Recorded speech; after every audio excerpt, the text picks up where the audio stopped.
Donc, bonjour Mathilde. Donc pour cette oral du même 1, le métier qui a été tiré au sort, c'est le métier de médecin généraliste. Donc tu as 7 minutes d'oral. Ensuite, on aura 3 minutes de questions. C'est parti. Bonjour, donc je suis Mathilde Cao, je suis en passe à Besançon et je suis devant vous aujourd'hui parce que j'ai l'ambition de devenir médecin généraliste. Donc j'ai toujours apprécié les sciences telles que la SVT, la chimie et c'est pourquoi je me suis orientée vers une filière scientifique, ce qui m'a permis d'obtenir un bac scientifique, mention assez bien. En parallèle, j'ai aussi eu un second diplôme qui est l'Abitur et ça correspond au bac allemand. Donc, je vais commencer par vous présenter le métier de médecin généraliste. Donc, ce médecin est souvent consulté lors des premiers troubles et notamment les premières douleurs.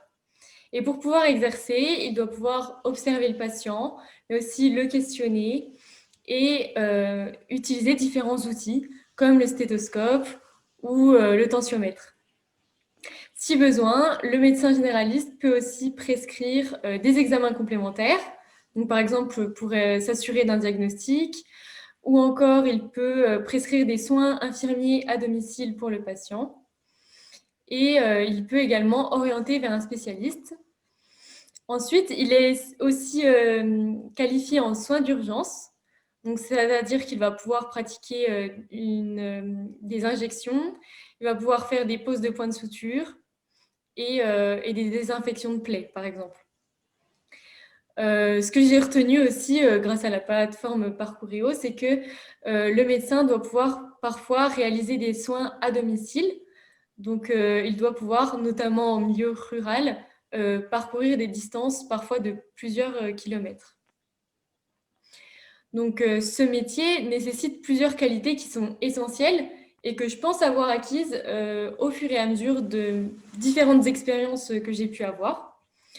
Donc, tout d'abord, une certaine adaptabilité. Donc, en effet, au lycée, j'ai réalisé un échange d'un mois en Allemagne. Donc, j'étais dans une famille que je ne connaissais pas.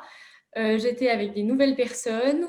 J'ai dû tisser des liens avec eux, apprendre à m'adapter à un nouveau mode de vie, à un nouvel environnement et à toutes les situations qui s'offraient à moi. Aussi, une qualité vraiment primordiale pour être médecin généraliste, ça va être l'empathie.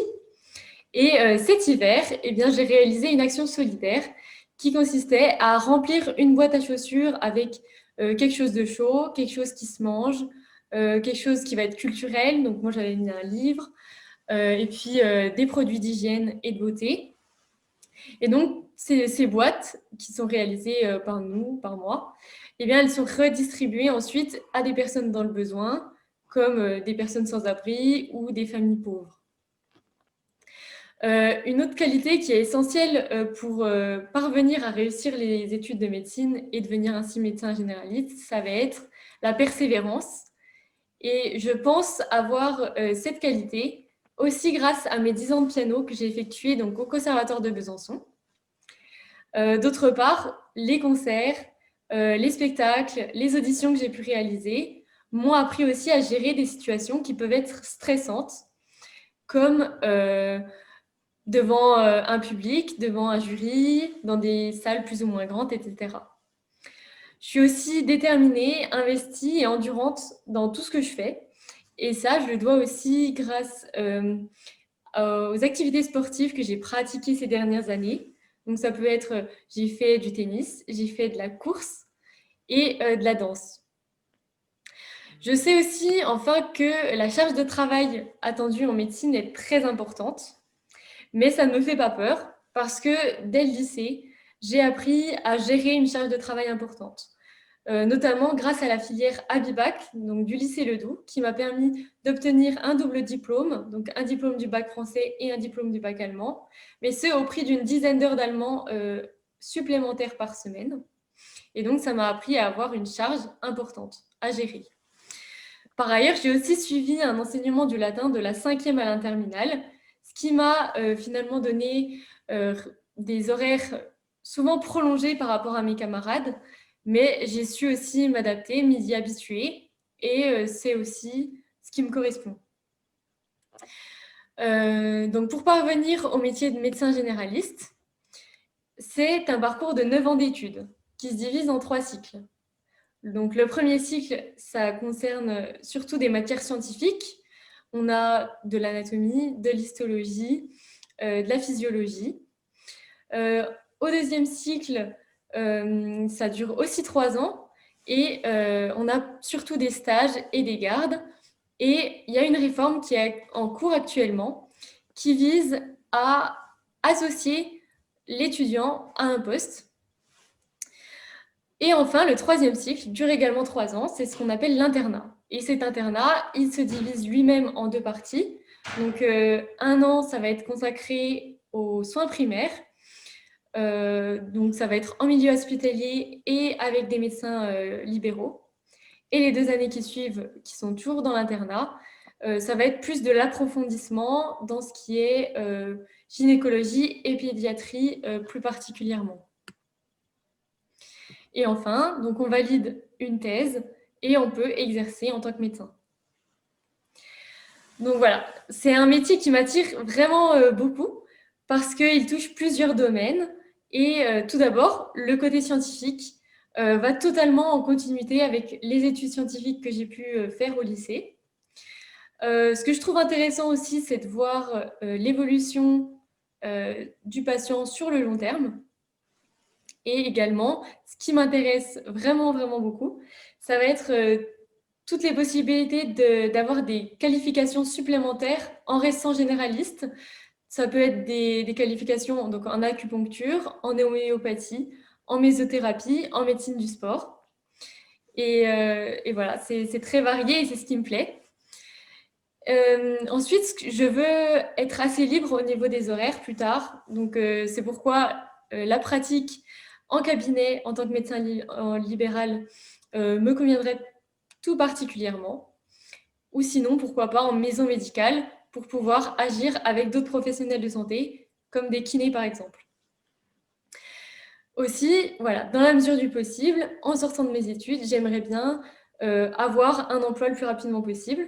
Et ce serait sans doute possible avec le métier de médecin généraliste. Et à titre informatif, la semaine dernière, il y a eu 8 offres d'emploi pour 7 demandeurs dans cette profession dans la région.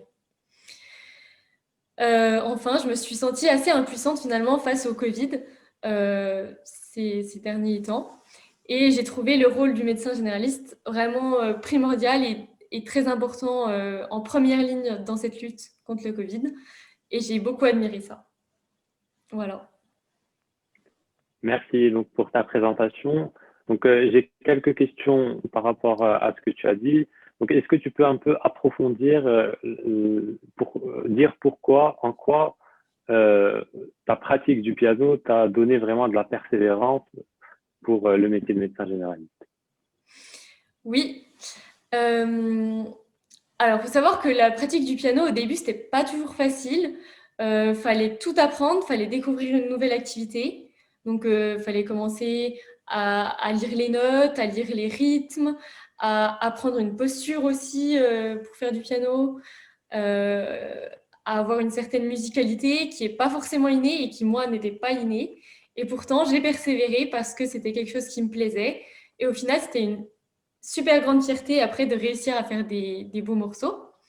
Et c'est un peu ce que je veux rendre aussi dans les études de médecine, parce que en première année, on sait que c'est pas facile, qu'il y a aussi beaucoup de nouvelles matières qu'on n'a jamais fait avant, l'anatomie, pharmacologie, et c'est très difficile, c'est sélectif, etc. Et c'est pour ça qu'il faut persévérer, parce que tout simplement, bah, je sais ce que je veux faire, je sais que c'est ça que je veux faire, et que c'est ce qui me plaira plus tard. Et donc, c'est pour ça que je veux mettre cette persévérance que j'ai mis dans le piano au service maintenant des études de médecine. D'accord? Merci. Est-ce que donc tu as bien présenté le métier de médecin généraliste par rapport aux soins qu'il donne? Est-ce que tu peux nous dire qu'est-ce qu'il fait d'autre autour du soin? Alors, au-delà du soin, on a tout ce qui est échange, donc notamment dans la communication. On doit pouvoir expliquer aux patients parfois des maladies qui sont pas faciles à entendre. On doit pouvoir lui expliquer, par exemple, plusieurs alternatives de traitement pour sa pathologie. Donc, il y a beaucoup de communication, de savoir parler, savoir aussi vulgariser le langage médical pour le rendre adapté aux patients, donc dans un langage courant. Et puis aussi, quand le patient peut avoir des comportements nuisibles, eh bien, il faut savoir lui expliquer avec tact et fermeté comment améliorer sa santé en changeant ses habitudes. Donc, il y a tout le côté communication, il y a aussi le côté écoute pour comprendre la personnalité du patient. Et également, quand il n'y a pas de secrétaire médical, ce qui est quand même assez rare, le médecin généraliste doit pouvoir gérer tout ce qui est administratif, prise de rendez-vous et appel téléphonique. D'accord, merci. Donc, j'aurais une dernière question qui est un peu plus personnelle. Donc, pourquoi tu as choisi le métier de médecin généraliste et pas spécialiste comme beaucoup d'autres médecins le sont? Alors, depuis toute petite, j'ai toujours été assez polyvalente. J'ai toujours aimé plein de choses, que ce soit dans la littérature, dans les sciences, politique, histoire. Vraiment, tous les domaines m'intéressaient et c'est cette polyvalence-là que je retrouve dans le médecin généraliste. Donc, j'aime cette diversité, que ce soit chez les patients, parce qu'on a des enfants, des adultes, des personnes âgées, ou en termes de pathologie, on peut retrouver un peu de tout aussi. Et c'est super intéressant aussi intellectuellement de rechercher, de poser le diagnostic à partir des signes cliniques du patient. Et voilà, c'est un peu tout ça qui m'intéresse. Et aussi de suivre le patient sur le long terme. D'accord. Eh ben, merci beaucoup pour ta présentation et Merci à vous. au revoir. Au revoir.